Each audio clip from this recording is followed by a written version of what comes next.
paalis tayo ng tabing dagat guys.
Patuan siya si Jeep Jeep.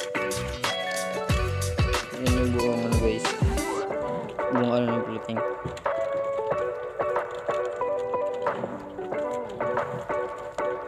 Ito.